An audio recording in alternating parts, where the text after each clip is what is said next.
Bonjour à tous et merci d'être venus aujourd'hui. Donc on va commencer cette première conférence avec Sarenza. Donc merci beaucoup Michel Vacher et Vishal Burut d'être présents aujourd'hui pour nous présenter comment Sarenza modernise ses applications avec Kubernetes et GCP.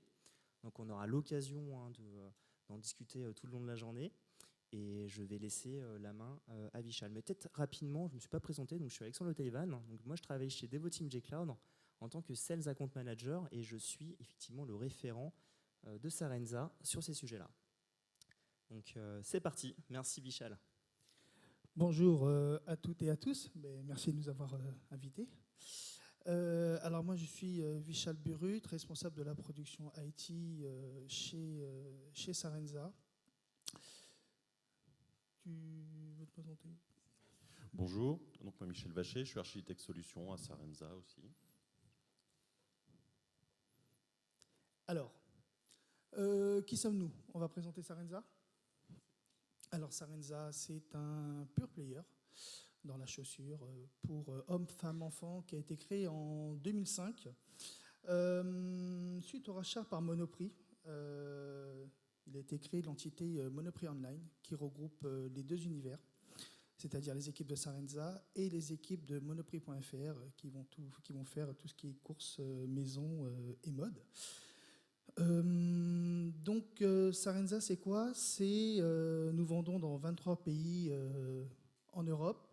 Nous avons à peu près 30% des ventes qui se font à l'international, plus de 8 millions de clients qui ont acheté chez nous. Nous avons à peu près 500 marques référencées avec 6 marques propres. En ce qui va concerner le service, nous faisons de la livraison en 24 heures et les retours sous 100 jours. C'est une des forces de Sarenza et ça, nous le faisons gratuitement. Et en termes d'expédition des colis, avec notre entrepôt qui est hautement automatisé à Réau, nous arrivons à envoyer plus de 99% des colis qui se font dans les temps. Et aussi, une des forces de Sarenza, c'est que nous avons notre service client qui est entièrement internalisé à Clichy et à Porto, au Portugal. Et nous avons d'ailleurs lancé notre marketplace en avril 2022. Et pour l'instant, ça avance plutôt bien, on va dire, à ce stade-là. Concernant Google, alors Google, ça fait longtemps qu'on utilise la solution, ça fait depuis à peu près 2011. On utilise toute la suite Google Workspace, la suite bureautique, les Meet pour les visios, le chat. C'est quelque chose qui est constamment utilisé chez nous. D'ailleurs, on a... donc pour la partie Google Workspace... Oui, effectivement, tu utilises à la fois Workspace, mais aussi Voice pour la partie téléphonie, la partie Meet pour la partie visioconférence. C'est ça. Et ça depuis 2011, ouais, ça va faire plus de 10 ans. Et concernant GCP, la première équipe qui a mis les pieds dedans, c'est l'équipe Data, pour faire un petit peu leur reporting. Et justement, on s'est dit que voilà, pour rationaliser un peu notre SI, en nous évitant de nous éparpiller un peu partout, on s'est dit qu'on va rester sur Google pour mettre nos services de production depuis 2019 et en misant sur toutes les solutions Google. Et tout le développement est entièrement réalisé en interne par la DSI. Alors la DSI chez nous, c'est une 50aine de personnes. On a à peu près une dizaine de personnes à l'infra et à peu près une 40aine de personnes au niveau des devs, sur le front, middle, le back, les leads et les managers. Concernant la production chez Sarenza, alors nous, toute notre production est hébergée chez notre fournisseur, un fournisseur historique qui est chez nous. Nous avons tous nos frontaux, nous avons nos bases de données, nos load balancing, nos NAS, nos firewalls, etc. Tout c'est la partie sauvegarde. Et côté siège social et Equinox, nous sommes à peu près 400 collaborateurs, sont tous équipés en PC portable pour tout ce qui va concerner la mobilité, notamment avec le télétravail. Ça nous a bien aidé dans tout ce qui concernait surtout au niveau du Covid. On a pu répondre très rapidement par rapport à ça. Nous avons continué à travailler, nous n'avons pas fait de chômage partiel avec notre activité, de par notre activité et les équipements informatiques qu'on avait. Le siège social, c'est à peu près 200 machines virtuelles, 15 serveurs physiques Nous avons des équipements de stockage, des équipements réseau, une soixantaine, et une centaine de lignes téléphoniques en service. On n'a pas trop besoin de téléphonie avec Google Voice et le chat, ça fait vraiment le travail. Voilà pour ce qui concerne Sarenza. Merci Michel. Alors, la next step, effectivement, c'était de savoir comment Sarenza modernise ses applications à travers Kubernetes et GCP. Est-ce que tu peux nous en dire un petit peu 2-3 mots sur ça? Alors, pour ces sujets-là, je vais donner la main à Michel, qui saura répondre à toutes les questions. C'est pour moi. Alors, effectivement, donc bon, Sarenza, historiquement, c'est un bon gros SI à l'ancienne. On va dire que depuis une grosse dizaine d'années, le SI s'est développé de manière très organique, principalement drivé par les besoins métiers first, avant tout, sans faire l'effort de prendre du recul sur le système d'information, sur les besoins, son évolution, sa nécessité à maintenir et son coût réel à maintenir, à évoluer et à se projeter dans le futur. Depuis 2 ans, justement, il y a une prise de conscience qui a été faite et globalement, Sarenza s'est rendu compte que toutes les évolutions étaient vraiment pénibles, très coûteuses, et en voulant essayer de s'ouvrir justement à la mise en place d'une marketplace pour être dans l'air du temps et être au niveau de la concurrence, tout simplement, s'est dit qu'il fallait casser un petit peu tout ce monolithe, tous ces systèmes-là. Donc voilà, la situation de départ, c'est vraiment plusieurs gros monolithes avec beaucoup de pénibilité, beaucoup de coûts.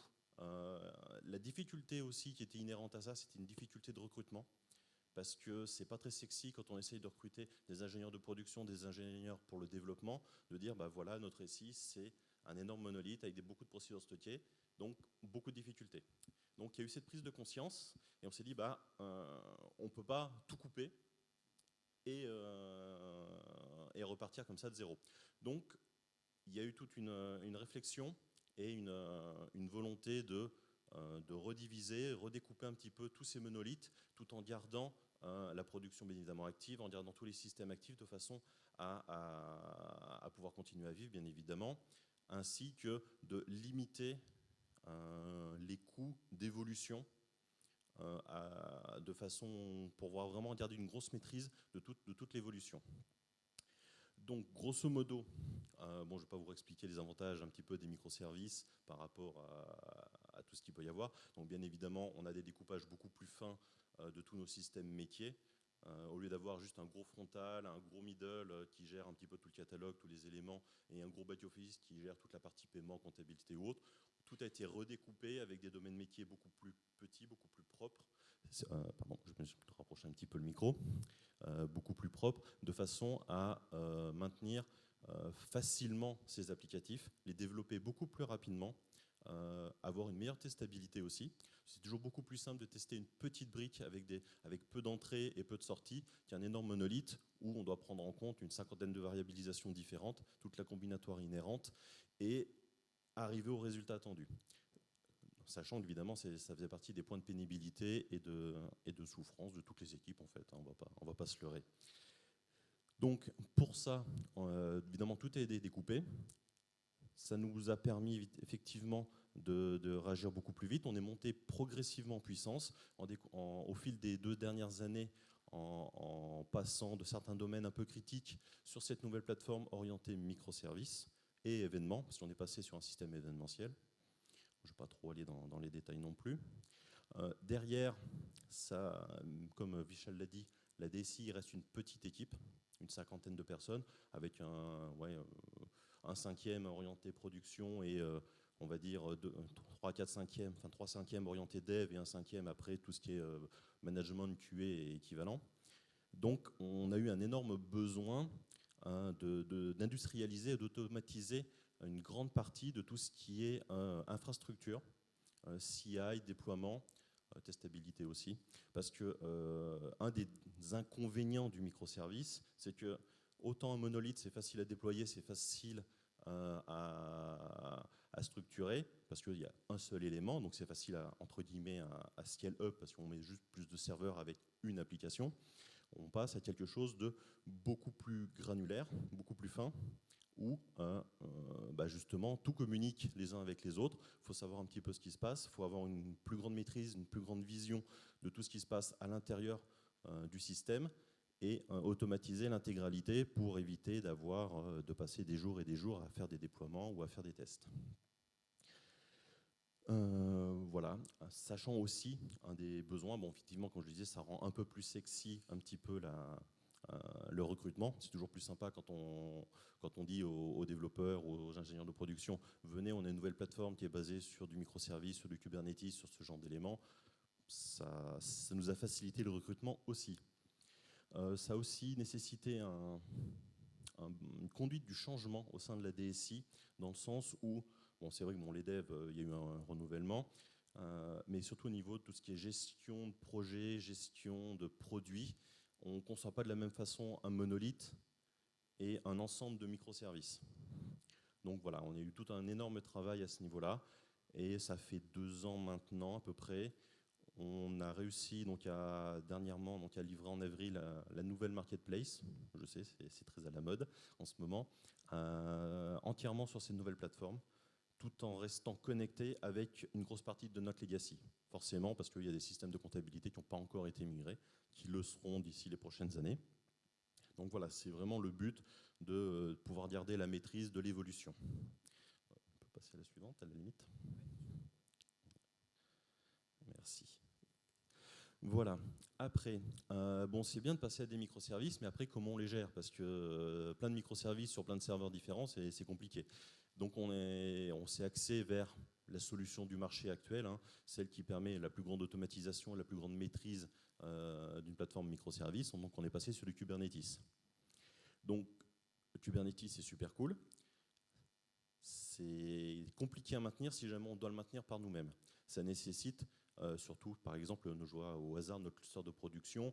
On est sur un cluster avec une bonne vingtaine de nœuds facilement, plus après des clusters hors production avec au moins autant de nœuds.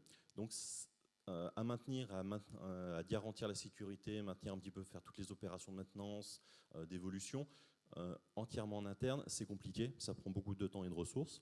Donc, on s'est orienté vers des systèmes managés et voir ce que nous a proposé Google à travers GCP.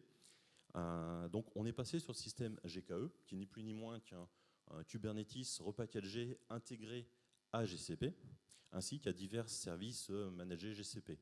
Au hasard, les bases de données Postgre, des Memcache, le GKE bien évidemment, une partie de nos systèmes de CI/CD, des queues, enfin, on essayait de s'intégrer au plus possible, de déléguer une partie de la responsabilité, on va dire, d'infrastructures sur lesquelles on ne pouvait pas forcément scale up les équipes de façon à gagner du temps, de la fiabilité, de la facilité. L'avantage un petit peu de GKE aussi et de son écosystème, c'est que GKE est complètement intégré à l'écosystème de GCP. C'est-à-dire que tous les outils du marché qui permettent de faire de la gestion d'infrastructures, comme par exemple Terraform, a directement des providers, des systèmes qui peuvent se connecter au cloud GCP, ainsi qu'à GKE, donc de provisionner directement l'intégralité. Donc tout est open sourcé, ce qui permet une plus grande facilité d'intégration, une plus grande facilité d'utilisation. Après, derrière, l'avantage aussi, c'est que GKE en soi est connu à ses propres providers, y compris dans le projet open source de Kubernetes, ce qui permet que toute la partie qui peut être compliquée au niveau de la gestion réseau, gestion de tout ce qui est load balancing, qui prend des fois beaucoup de temps si jamais on a des équipes vraiment en interne, est directement packagée et intégrée avec tous les systèmes de Kubernetes et donc de GKE. Donc ça nous a fait gagner énormément de temps. Après, derrière aussi, au-delà du temps qui a été gagné, c'est quand même aussi très, très important, vu qu'on a un pure player, c'est que GKE nous a permis de fournir, built-in, toute une couche de sécurisation. On n'a plus besoin de, entre guillemets, s'occuper de la mise à jour des différents serveurs. Tout le système GKE, sur tout ce qui est donc les différents nœuds de travail et autres, suit de lui-même toutes les mises à jour de pages de sécurité, est abonné au fil CVE plutôt, et met à jour de lui-même les différents nœuds. Donc ça, allié avec la capacité justement des microservices et la capacité d'orchestration de Kubernetes en lui-même, ce qui permet d'avoir un roulement des différents workers sur lesquels s'exécutent nos différentes charges de travail, qui se fait de manière transparente, naturelle, avec ce qui nous permet de garantir vraiment toute une couche de sécurité active, à jour, et de s'affranchir un petit peu des différentes erreurs humaines, que ce soit les oublis, les gros doigts ou ce genre de choses-là. Donc ça nous a permis de nous reposer sur ces éléments-là et d'éviter d'utiliser des ressources dédiées et de rationaliser un petit peu les choses. Ça, après aussi, l'avantage de passer sur des systèmes managés et surtout pour nous en tant que pure player, c'est d'être plus flexible sur la gestion de nos ressources physiques, dans le sens où on a quand même des périodes un petit peu qui sont connues au hasard, les soldes, les Black Friday, où on va avoir des pics de charge, d'autres qui sont aux différentes clôtures trimestrielles comptables, ou qui nécessitent des exécutions de traitement assez volumineux par moment. Donc ça nous permet de scale up les différents clusters, les différents éléments, en fonction des besoins, de façon à pouvoir absorber la charge de manière proactive, soit en anticipant, ou voire des fois de manière aussi réactive, en analysant le trafic et les différentes montées en charge, de façon à scale up à la volée les différents éléments pour pouvoir tenir une charge non prévue, non estimée. Voilà, un petit peu. Voilà. Aussi derrière, un avantage de GKE aussi, enfin de Kubernetes de manière générale, c'est que c'est quelque chose qui est très ouvert. Il y a une communauté qui est quand même très active. Donc ça permet de beaucoup échanger sur les différentes problématiques qu'on peut rencontrer, sur les mises en place ou autres. Et nos collègues dédiés Devoteam nous ont beaucoup aidés à intégrer et à développer et déployer un petit peu tous ces éléments-là. Voilà. Merci Michel. Et donc pour conclure... merci Michel, vous savez, ce qu'il a dit, ça nous a vraiment aidé. Les personnes de chez Devoteam, de très bonnes compétences, ont pu accompagner les équipes de la DSI, la production, les devs, etc. Donc nous, la conclusion, ce qu'on a, nous, c'est que, comme disait Michel, c'est que voilà, d'ici 3 à 5 ans, on ne va pas donner de délai exact, mais voilà, c'est de mettre toutes nos applications en microservices, en restant sur notre hébergeur pour l'instant, parce qu'on a encore pas mal de choses qui doivent être encore chez eux, c'est normal. Nous, ce qu'on souhaite avec ça, c'est d'avoir un système d'information qui soit très flexible, très évolutif, car nous devons répondre rapidement aux besoins qui peuvent venir au niveau des métiers. Notamment, c'est des nouvelles fonctionnalités pour les clients, des nouveaux types d'opérations commerciales. D'ailleurs aussi, on veut s'appuyer aussi dessus pour offrir une plateforme de qualité pour nos vendeurs à travers notre marketplace.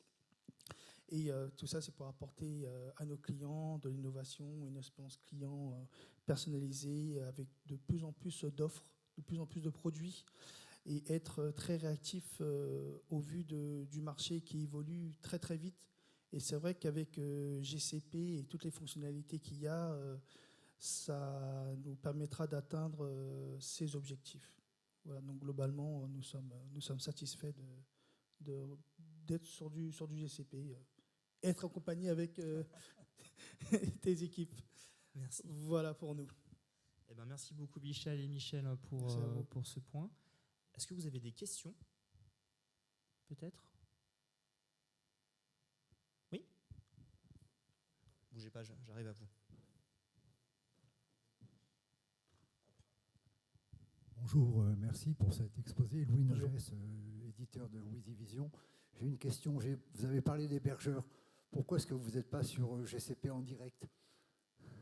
Alors en fait, là, c'est quelque chose qui n'est pas forcément à l'ordre du jour. Là, pour l'instant, notre système d'information est très, très, très complexe. Comme disait que c'est un gros monolithe. Donc on préfère partir sur du microservice petit à petit. Et en fonction de l'avancement, on verra comment ça va se passer. Mais là, à date, là, tout de suite, on est en mode hybride. Voilà, en gros. C'est un gros travail. Oui. Bonjour, j'ai une question pour vous par rapport au scaling. Vous avez abordé les opérations, en fait, l'opération commerciale Black Friday. Est-ce que vous laissez la plateforme scaler automatiquement ou vous préparez à l'avance, par exemple la veille, vous scalez manuellement, après Alors, on anticipe justement la veille, on programme une montée en charge justement des différents nœuds auparavant. Après, on a toujours des sondes et des systèmes de scaling automatisés qui sont toujours présents si jamais on dépasse ce qui était prévu, tout simplement. Ce qui est actif en fait le reste du temps, c'est qu'on a toujours ces systèmes qui sont présents de façon à pouvoir scale up à la volée si jamais il y a un pic non prévu. Mais pour les pics qui sont prévus, donc Black Friday, ouverture de soldes, sachant que les dates sont différentes entre la France, l'Espagne, l'Italie, donc on anticipe par rapport aux volumétries qui ont déjà été des années précédentes, tout simplement. Merci.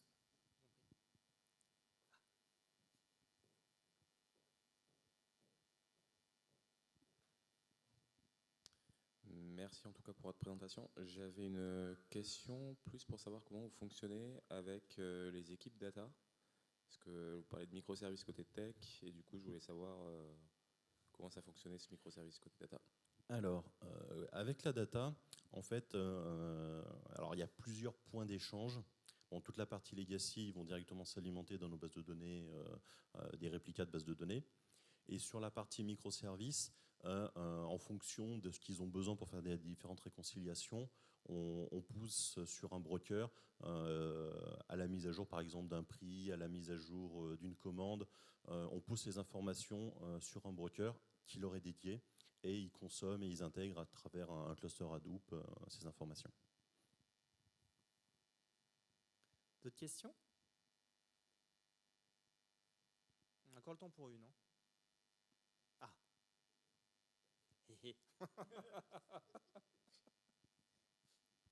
Bonjour, merci pour la présentation. Question concernant le legacy que vous avez versus les nouveaux microservices. D'un point de vue business, vous gérez quoi, quelle partie et finalement comment vous faites l'évolution entre l'ancien monde, le nouveau monde? D'un point de vue métier, pas forcément d'un point de vue techno, mais d'un point de vue business, est-ce que les métiers s'y retrouvent Alors, d'un point de vue métier, dans les faits, le métier, mis à part les nouvelles fonctionnalités, comme par exemple une marketplace complète, où là, c'est vraiment une demande du métier de façon à concevoir et intégrer une marketplace. Si possible, après, on essaye de, on va dire tout ce qui est évolution purement technique, on regarde avec les différentes évolutions, une roadmap fonctionnelle des différents besoins métiers, et on intègre nos évolutions importantes techniquement dans différents projets fonctionnels qui leur sont plus ou moins associés de façon à faire ce travail-là. Sachant qu'après, on a quand même un temps dédié, on a réussi à négocier avec le métier de façon à faire tout ce qui est transverse et qui n'est pas forcément porté en lui-même par un métier. Mais ça fait l'objet de beaucoup de discussions, de négociations, effectivement. Ok, eh ben, merci beaucoup en tout cas pour cette session de questions-réponses. Merci Vichal, merci beaucoup à Michel. Peut-être un dernier mot, vu que c'est bientôt les soldes. Il n'y a pas un code promo, non? Non, il n'y est pas. Bon, pas de souci. Merci à tous. Et puis la prochaine séance, si je dis pas de bêtises, donc c'est avec Chris Group sur comment Chris Group utilise le Beyond Corp avec la partie sécurité. Voilà. Merci à tous.